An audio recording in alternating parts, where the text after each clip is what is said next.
Welcome to Decode Your Burnout, the podcast where we crack the code on burnout based on three primary factors: your programming, environment, and personality. We also feature experts who debunk the myths about what it takes to be successful in their industry and spin those tips to fit the workplace so you can optimize the way you work. I'm your host, Dr. Sharon Grossman, a psychologist turned coach, author, and burnout expert. If you're burned out and want to go from exhausted to extraordinary, book a free breakthrough session with me by going to bookachatwithsharon.com. And if you want to see how you're doing and what to focus on next, download the Burnout Checklist. You'll find the link in the show notes or go to bit.ly/checkyourburnout. Now let's get started.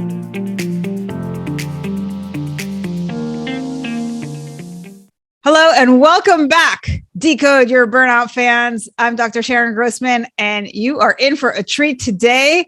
I have with me Mr. Gary Collins. He is the podcast show host for The Simple Life with Gary Collins. And I was lucky enough to be on his show to talk about burnout. And now Gary's here to tell us a little bit about his burnout story. Gary, welcome to the show. Well, thank you. And it will give my background at the same time with this burnout. And I've burned out a couple times in life. I'm sure all of us can relate to that. But how I ended up here, I mean, what I do today, this is exactly how I ended up. I was had spent 20 years in the government, federal government, military intelligence. I was a reservist for 13, active duty reservist for 13 and a half years. I was a federal agent for over 12 years. And they coincided and were off each other. And so by the time I finally left, I had actually spent half my life in the federal government. Wow. By the time I left. So half my life was basically that whole job. And I grew up very poor, very rural, in the middle of nowhere, completely self-made.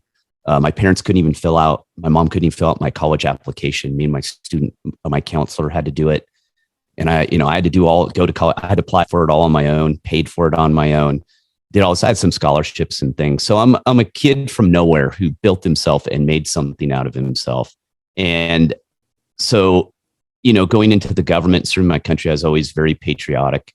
And that's what I wanted to do. I just believe, I believe in nationalism. I do. I think you should love your country. If you're here and you're part of it and you're reaping the benefits out of it, you should give back and you should love your country. So I served and I did, I had a top secret clearance all the way through, saw a lot of things that, 99.9% of people will never, ever see or hear. A lot of private conversations. I did a lot of protection. And so at the end, I was in my third agency as a criminal investigator, and it was at the FDA. And as you can imagine, I was warned before I transferred there, and everyone said, "Ooh, the FDA." And I went, "What? What's the big deal?" I can handle it, Yeah. And a lot of people are and they were right. I will give them credit. It was far worse than I could have ever imagined. It is a cesspool. It is highly corrupt. It is highly incestuous. And it gave me the insight, though. All these things gave me the insight into how big pharma works, big medical works, big health, big government, military industrial complex, the criminal justice system. I mean, I had a big swatch of everything. And about 7 years of my career, I'd realized, because I left a very good job. I went from the military, had a gap where I worked 2 years for I guess the best way, it was kind of a networking computer software company. So I was a sales guy, but I was a technical sales guy. And I had a good job. I made a lot of money and I was doing really well. And I had to take a pay cut when the job finally came through in the government, because back then it took 2 to 3 years to get hired because it was all manual. There wasn't, you didn't scan your application or your resume, and you had to hand fill everything out. You had to put it in the mail. You had to send it registered mail. You had to call and make sure they got it. Then they had to put it in their system. It was to get hired in the government back then. As what I did was a long process, interviews, testing. I mean, I flew 3 different times, 3 different parts of the country to test and get the job. I mean, nuts. 6 months of training all over the country. So that's what I mean. It was go, go, go, go. And I left an easy job, took a pay cut to go back in the government. And once you're in, it's hard to explain unless you've done it. It's very different from everyday life of an everyday American. It's just very different. And so did your burnout happen when you were in that lucrative job and you were go, go, go, or when you were in the government job and it was like this just different environment altogether? I'll be honest, with the private job, I was doing so well. I'd narrowed it down. I was working 20 hours a week. I was bored. And that's what I mean. To me, the normal world is slow. And if you talk to a lot of veterans and a lot of people who did things like I did, we find the world dull in a way. And it's hard because I had to adjust and I had to get out and readjust into normal everyday society. And it's a little tough because you've done things so differently. And so I went in, did all my training. About 7 years in, I knew that I was like, I don't know if this is for me. I'd kind of mastered a lot of the, what I was doing. And not that I was, the greatest thing since sliced bread. It's just I'd been doing it 7 years and I had a background. I had a college education. I'd been in the military. I'd already been doing this stuff a long time. And I said, you know what? I'll just suck it up. And I go chase the carrot, right? We've all been taught that. Chase the carrot. Get your retirement. Do your time. And I'm in my 30s at this point. So I got a long time to go. And so I kept going until I got to the FDA. And I tell people it was a blessing in disguise, even though it was a pretty big turning point in my life in general. And I've lost touch with a lot of things. I wasn't such a nice guy. I could be a real jerk. And you tend to get that way. You're very jaded and you see people differently and you read people differently. That's the cynicism of burnout, by the way. Exactly. And that's what I mean. And that's the job. The job, what I did is everyone burns out at some point. I mean, it just does. And so I'm sure I was burned out way before, but I kept limping along, health getting bad, starting bad habits, not sleeping well. And at the end, at the FDA, it had gotten so bad and the environment was so toxic that I realized I was actually forced into a decision to leave in a way, but I was probably going to leave it. It was one of those choices where you realize looking back, it was truly a life or death choice because I firmly think I probably would have died of a stroke or heart attack within the next couple of years. So take us through this. You said that the environment there was toxic. Mm-hmm. So certainly that was an environmental stressor for you.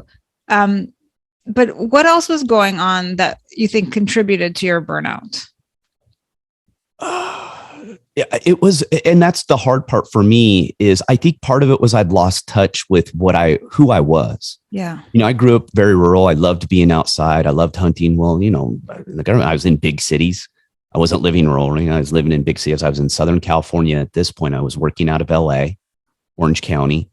And I hate LA. Anyone who knows me knows I actually detest LA. And so I think and I was commuting from San Diego every day. So an hour and a half, 2 hour commute every day on top of a 10, 12 hour work schedule. Wow. And you don't get weekends off. That's another thing. People don't understand my job. I had many, especially when I was with the State Department, many times where I worked 30, 45 days straight without a day off. And we're talking brutal hours and doing personal protection for some of it. Standing post in 105-degree heat, wearing a full vest, suit, gear. That's, I was probably well burned out before this, but this was like the tipping point of once this day happened. I remember the day pretty vividly still now.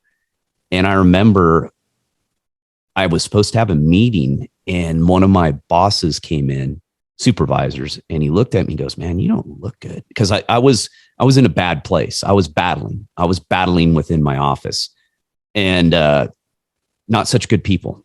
And that's another problem I have is the government is filled with horrible, horrible people at the top. These bosses and upper echelon of our federal government I can't even explain how bad it is. They're just terrible people. And trying to deal with this as a guy, just trying to get through. I'm just a guy trying to do his job. Leave me alone. Let me get through this. And they don't do that. If they decide they don't like you or something spins on you, it happens fairly quickly. And I always thought, it's not going to be me. I do a good job. I'm just a normal dude.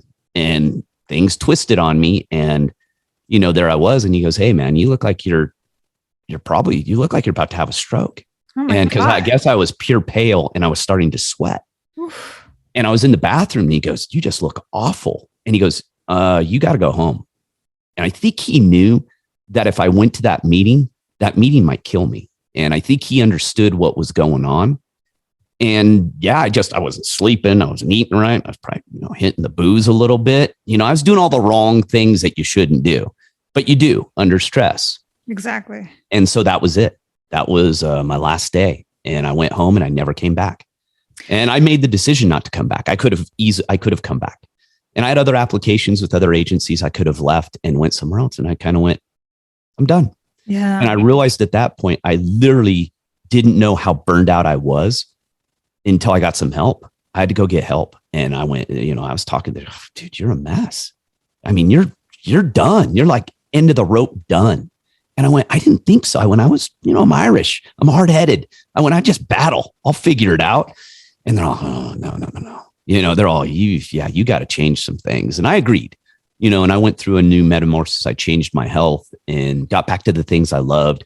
Got back to old Gary, who was a goofy, kind of screw around, smart aleck kind of guy, just, I took life seriously, but not too seriously. I was serious when I needed to be, but I had fun when I wanted to have fun. That's how I always drew my lines. A typical type A, right? Everything I do is to full tilt. If I'm going to go out and we're going to go party, I'm going to party. I'm going to party like a rock star. If I'm going to go to work, I'm going to work. Yeah. And I'm glad you brought that up. So from a Decode Your Burnout perspective, when we